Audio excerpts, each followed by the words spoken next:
Okay, so this is our Food Effective Life website. I'm sure it'll be familiar to a number of you, but for some people it might be new. And this is really sort of where we house all of our resources for the Food Effective Life education programme. And the programme itself, just a little bit of background, has been around for over 30 years. And we cover healthy eating, cooking, and where food comes from in our resources for children aged 3 to 16 years. And also alongside that, we do teacher training as well. So we've got quite a lot on the website to support teachers' professional development. So actually running training ourselves, but also some resources to support teachers for their own CPD, so sort of self-directed CPD. So hopefully you can see across the top, we've got a number of age phases. And for secondary, we're going to be focusing on 11 to 14 years and 14 to 16 years. And you might notice that we've got that as years rather than key stages. And the reason why we do that is because the programme is available to all schools and teachers across the UK. So if we were to say that 11 to 14 years was key stage 3, that wouldn't be appropriate for Scotland. So we have it as age phases instead. So I'm going to just go into 11 to 14 years to start off with. And you can see in this area, we've got a lot of drop-down menus. And the Food Effective Life programme covers healthy eating, where food comes from, and cooking. And you'll be able to see from the drop-down menu that we've got separate areas for each of those topics, plus sort of a few others. And so we've got healthy eating, cooking, where food comes from, and food commodities. And within where food comes from and food commodities, you'll find quite a lot of resources that are around sort of where food comes from a basic level, but more around commodities as well. And what I should have said actually earlier on is that the programme is actually run in partnership with AHDB, who are our agriculture sort of partners in this. So they support us with information around where food comes from, and particularly sort of British farming and British farming practices. So what I'm going to do here is just have a look, first of all, at our key terms and definitions document that you can see here at the top. Now, this is something that we've had available for a little while, but we updated a couple of years ago. And Claire and I have got a colleague, Ewan, who's a bit of a whiz on IT, and he turned out this document into an interactive document. And I'm just going to see if I can open it and have a look at it. And this document has got all the kinds of key terms and definitions that you might need for teaching food and nutrition, particularly for secondary. And when you get into GCSE and that level, that's really, really useful. And it's actually something that I used to use a lot, a different version, when I was teaching, because I used to do regular tests with my pupils, particularly sort of when I got to GCSE. Every week we'd have a key terms and definitions test, and actually being able to use a document like this would be really helpful. And as you can see, we've got the alphabet down one side, and if you click on to the letter, it will actually take you to the page in the document with the key terms and definitions relating to that letter in the alphabet. So I think that's quite a neat feature of this particular document. So that's that. I'm going to go back to the website. Great, it's taken me back. So what I'm going to do now is have a look at our activity packs and quizzes area. Now, if you are a member of the Food Teacher Facebook group, Food Teacher Centre Facebook group, you may have seen that I put a message on the other day to say that our quizzes are back up online. We had a few problems with them, unfortunately, and they went offline, but we've now redone them, and they're now back online. And some of the teachers have commented how they've regularly used them. So it's brilliant to be able to provide them. So if we have a look at them first of all, so this is our quiz area.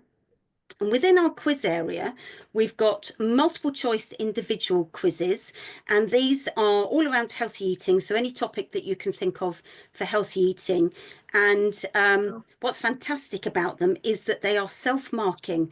So you can actually get the pupils to view or watch one of the videos or the PowerPoint presentations that we have, particularly on a healthy eating topic, and then you can then set the pupils one of these multiple choice questions or quizzes, and then it self-marks, and then they actually get a certificate at the end of it to say that they have successfully passed or achieved the test. So I think that hopefully will be quite useful for you. That's great for cover lessons as well as testing the pupils and checking memory retrieval, but on a low stakes way. We've also got Kahoot quizzes, and I know those are really popular in some schools. I know it does depend on whether you're allowed to have phones in schools, but those can be really good again for checking knowledge. But if you can't use phones in schools, we do actually have Word versions of each of the quizzes, and these are sort of the quiz worksheets here. You'll find within the quiz worksheets and also the Kahoot quizzes that we've actually got more quizzes than just healthy eating. The main focus of the multiple choice quizzes is healthy eating. Okay, so that's the quiz area. The other thing I wanted to show you in the activity packs are our challenge activities. And these are something that we developed a couple of years ago, particularly for those schools that don't necessarily follow the national curriculum or follow a more themed-based or topic approach. And particularly if you're teaching in Wales, you might find resources like this quite good for your teaching. So we have 12 challenges, and those are right from nursery, so early years, all the way up to Key Stage 4. And with each of these challenges, it comes with a PowerPoint presentation. So I'm going to go into this first one here, which is called Be Social. So this is 11 to 14 years. If I click on this, it will take you to the PowerPoint presentation, I hope. There we go.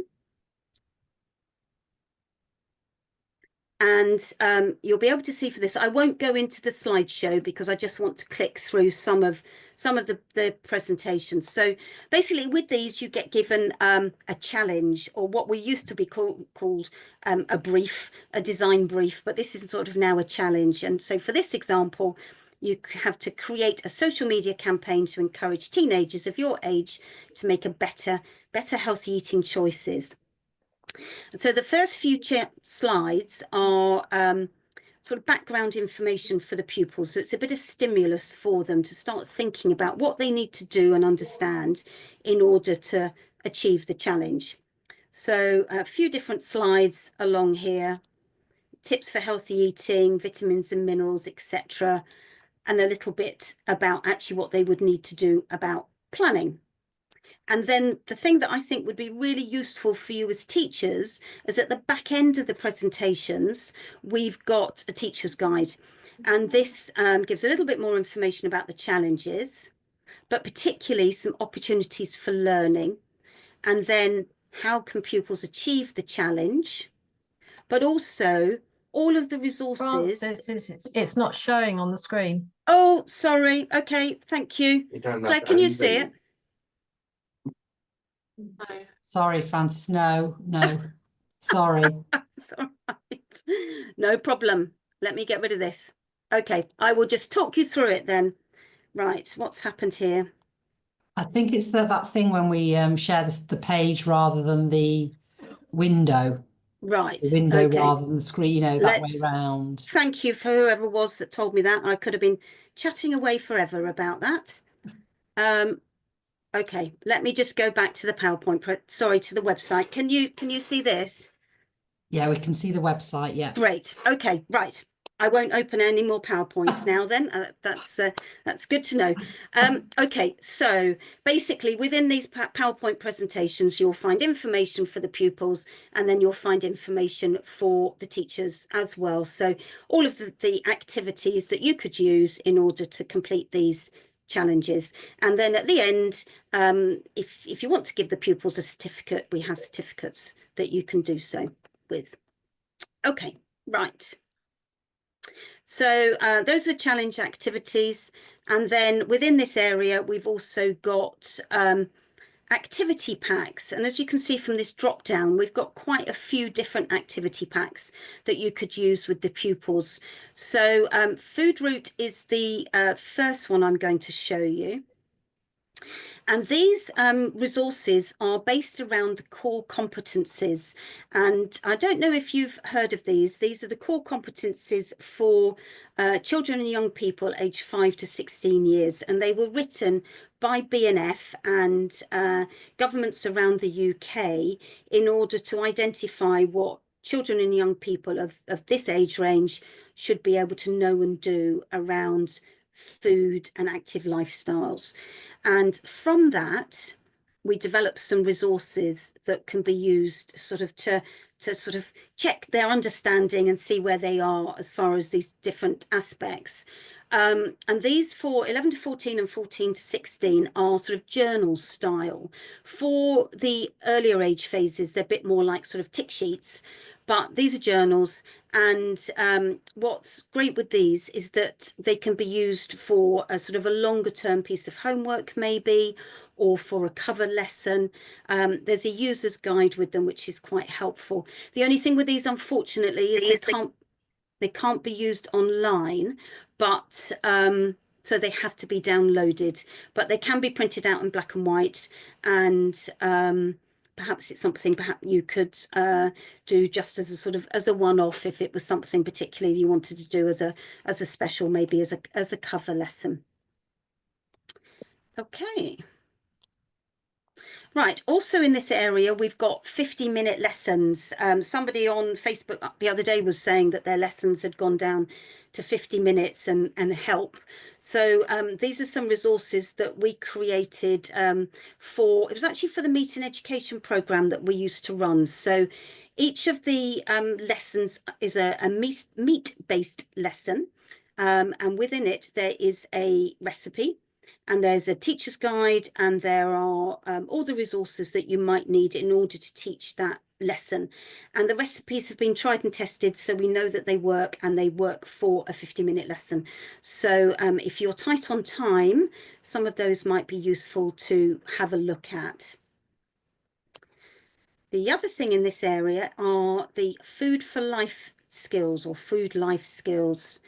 And I think these resources are absolutely fantastic if you're wanting to do an after-school cookery club with your students, or if you're particularly thinking about doing something with them to get them ready for leaving home or for going to university. There are 13 modules, and each module comes with a PowerPoint presentation, which has got lots of information for you as the teacher or the club leader around setting up the activity.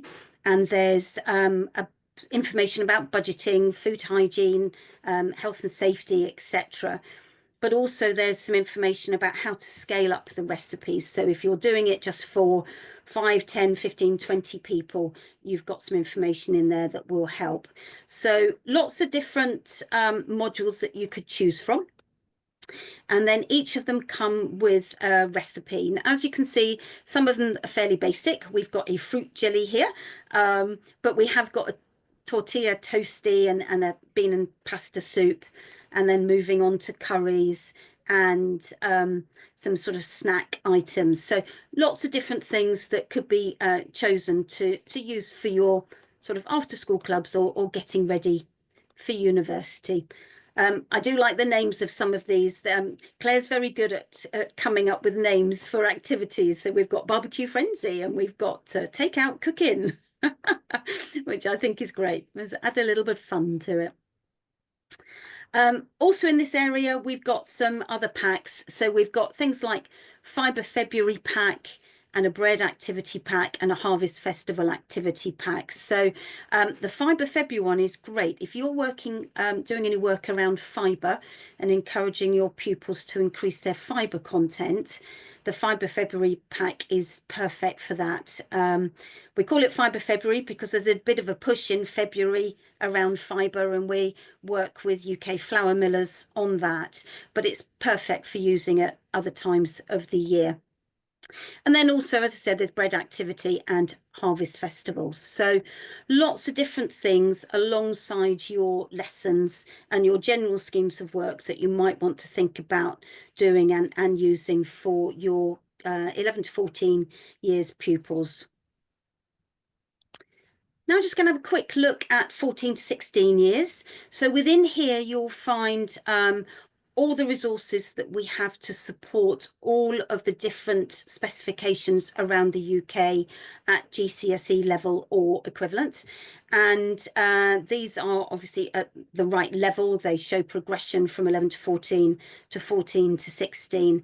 And the same for this, we've got activity packs and quizzes in here. And particularly for this one, we've got more of an emphasis on food science, because we know if you're in England, you'll be looking at food science, particularly around the NEA 1. Some of you might still be heavily involved in that, or you might have luckily finished that now and be moving on to NEA 2. But we've got lots of resources here about the functional and chemical properties of food, sensory science, and experiments and investigations. So some different things that you could think about doing with your pupils, but thinking about science around the context of food. Okay. Next thing I'm going to move into is our whole school area. And in this area, you'll see that we've got lots and lots of different things. It has grown a little bit over the years. We were determined not to make this area sort of what we would call an other area, but it has turned into that just a little bit.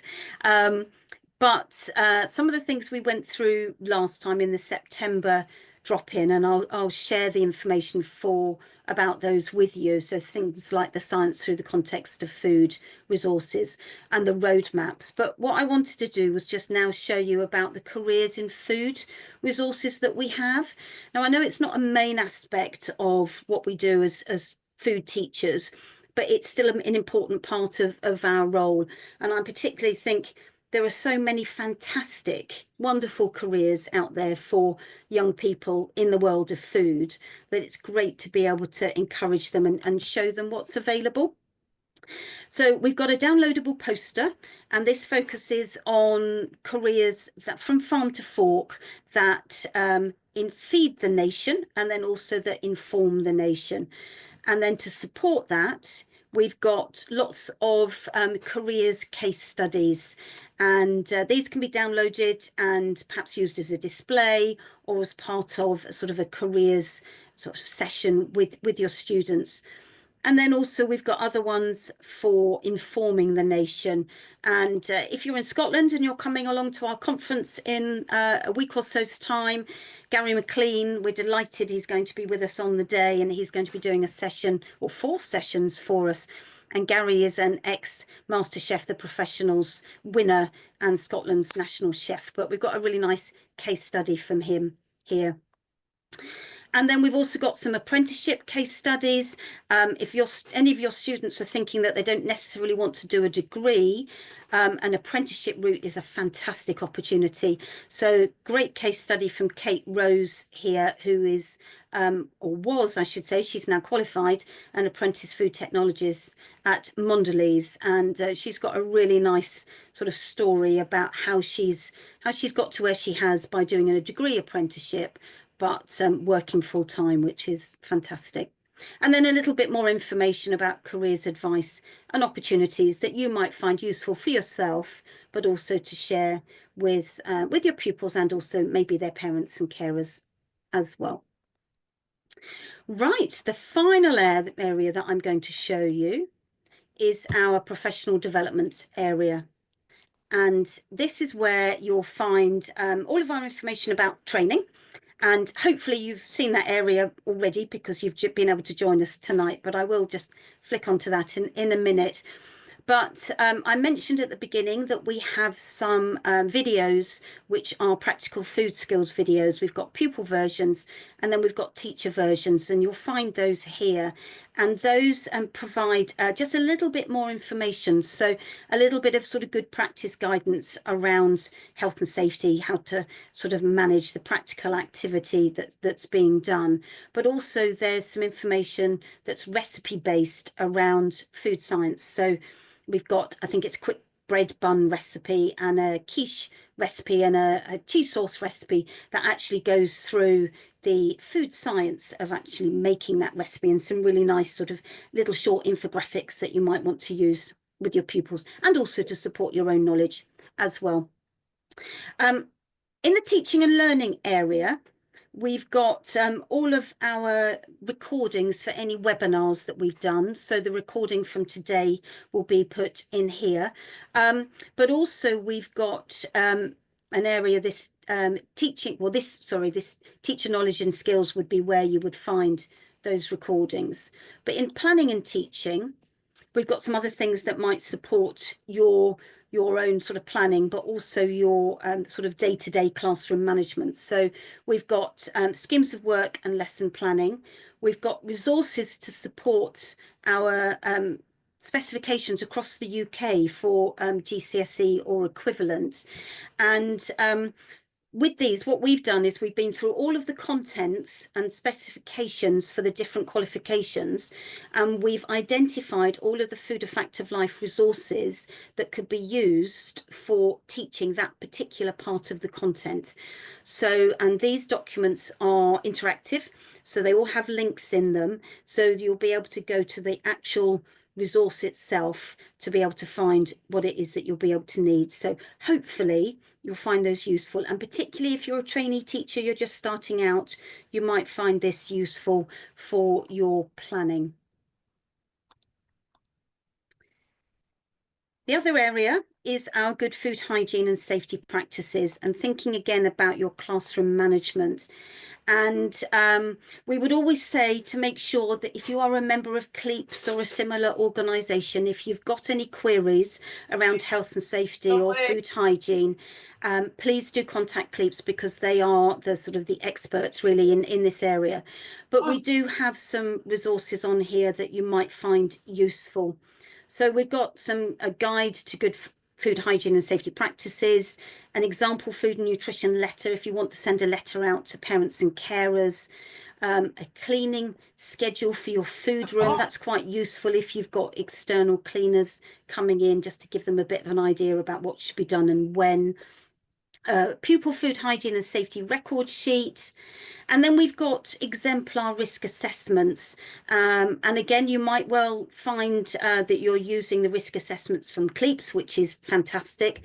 But if you do want to use CLEAPS and also our risk assessments, please do make sure that you do what we call adopt and adapt. So please don't just download the risk assessment. Sorry, that's my dog's barking now. Please don't just download them and think, oh, I've got the risk assessment, I don't need to worry about it.